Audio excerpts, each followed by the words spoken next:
የአደይ ድራማ እንግዲህ እጅግ በጣም የሚያሳዝን ነገር ነው። ባለፈውም እንደለቀኩላችሁ እንግዲህ በጣም ነበር ያዘናችሁት።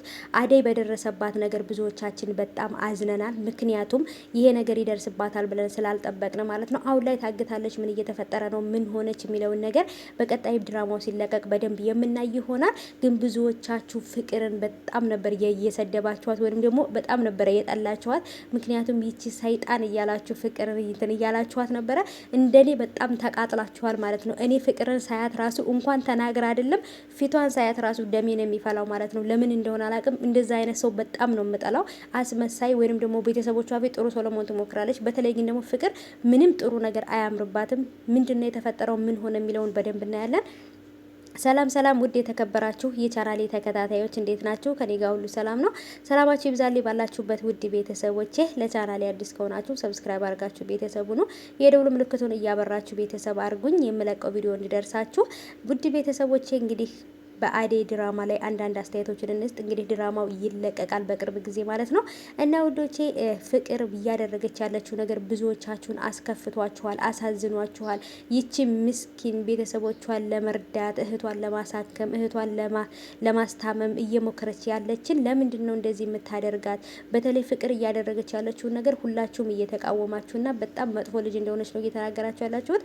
በተለይ እኔ ከምትናገራትና ከምታደርጋት ነገር በላይ ይህንን ነገር ታረጋለች፣ በወንዶች ታሳግታታለች፣ በወንዶች እንደዚህ ታረጋታለች ብዬ በጭራሽ አልጠበቅኩም ነበረ። እና በጣም መጥፎ ነገር ነው ያደረገችው ፍቅር ማለት ነው።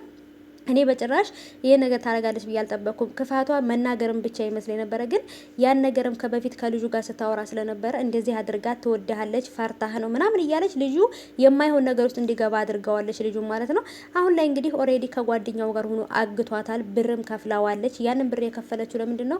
እሷን አግተው የሚያስቀምጡበት ለምግብ ለተለያየ ነገር ማለት ነው። ይሄን ነገር ዳዊትም ሆነ ባርኮት ይሄን ነገር ቢሰሙ እጅግ በጣም ከባድ ነው። እና ደግሞ ከዛም ከጓደኛቸው ቤት ሂዳ ቤቱን አጽድታ ስትመጣ ነበረ እንደዛ እንድታደርግ ወይንም እዛ ቤት የላከቻት እሷ ናት። ነገሩን አስተካክላ ከዛ ቤት ስትመጣ እንዳግቷት ነበር ያደረገችው። ይሄን ሁሉ ማድረግ ለምን አስፈለገ? ፍቅር እኮ የፈለገችው ነገር ማድረግ የምትችል ማግኘት የምትችል ልጅ ናት። ምክንያቱም የደህና ቤተሰብ ልጅ ስለሆነች ማለት ነው። በጭራሽ ከአደይ ጋር ልትወዳደር አትችልም። አደይ ስነ ምግባሯ፣ ጸባይዋ፣ መልኳ፣ ሁሉ ነገሯ፣ ሞያዋ፣ ሁሉ ነገሯን ወንድ ልጅ የሚፈልገው አይነት ስለሆነች ነው ወንዶች የሚያፈቅሯት ብዬ አስባለሁ። ፍቅር ደግሞ በጣም ተነጫናጭና ተናጋሪና በጣም መጥፎ ቃላት ካፏ የሚወጣ ስለሆነ ማንም ሰው እሷን ሊያቀርባትና ሊወዳት አይችልምና ስለዚህ በተለይ ፍቅርዬ ብላ ስጠራትም ፍቅርዬ ብለሽ አትጥሪኝ፣ ባንቺ አፌን የሰማይ ቆላመጠ ምናምን እያለች በጣም ነበር የምታንቋሽሻት። ዳዊትም ደግሞ እንግዲህ በተለይ ከዳዊት ጋር ዳዊትንም ለማማለል ሞክራለች። አቅፋው ቁጭ ብላ ምን ብላ እንሞክረው ተወደኛለህ አንተ ምናምን እያለች በጣም እያስጨነቀችው ነበረ።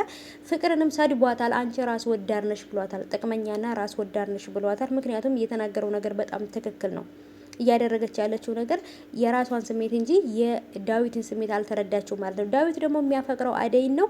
ባርኮትም ደግሞ አደይን ያፈቅራል። ግን ደግሞ ብዙዎቻችሁም እያላችሁ ያላችሁት ባርኮት ለምንድን ነው እንደ ዳዊት ፍቅሩን የማይገልጽላት የማይነግራት እያላችሁ ነው። እና ውዶቼ በጣም ከባድ ነገር ነው እያደረገቻት ያለችው ፍቅር። ተቋርጦብኝ ነበረ፣ በጣም ይቅርታ ተደውሎብኝ ነበር ማለት ነው። እና ውዶቼ ይሄን ነገር ሁሉ የምታደርገው ዳዊትን ስለምታፈቅረው ብቻ ነው። ግን ደግሞ መልካም ሰው ሆና ሁሉንም ሰው የምትወድ ሁሉ ሰው የምታከብር ጥሩ ሰው ከሆነች ዳዊት ያፈቅራታል ብዬ ነው የማስበው ፍቅር ማለት ነው። ምክንያቱም አደይ ለሱ እንደማትሆን ያውቃል። አደይ በእርግጥ ማንኛቸውንም ቢሆን ለፍቅር አትመኝም። ሁሉም እንደ ቤተሰብ ነው የምታያቸው።